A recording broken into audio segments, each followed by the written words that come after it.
ఎన్నో చేస్తున్నాను వచ్చాడు, ముందుకు వచ్చాడు. మా పిల్లలకే ఉంది విద్యా దీవెన అన్నాడు, అమ్మఒడి అన్నాడు, ఇల్లు కట్టించి అన్నాడు. ఏం చేశాడు మాకు అసలు?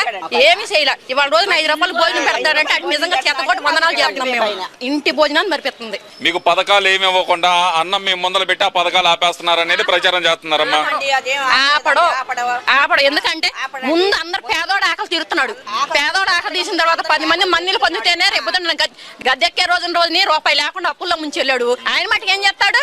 ఏం చేయగలడు? ఇంకా అప్పుల్లో ముంచి వెళ్ళాడు. ఎవరు చేయగలరా? ఎవరి మట్టికి నిధులు ఉంటేనే చేస్తాడు. నిధులు లేని ఎక్కడి నుంచి చేస్తాడు ఆయన మట్టికి? ఈ అన్నా క్యాంటీన్లు పెట్టి దీని వెనకమాల పెద్ద స్కామ్ చేస్తున్నాడు చంద్రబాబు నాయుడు అనే మాట అంటున్నారమ్మా. ఏమండి, ఒక ఇంట్లో భోజనం వండాలంటే ఒక్క ఇద్దరికి నెల వచ్చేసరికి 3000 అవుద్ది. నేను ఇంటి బాగోకి చూస్తున్నాను.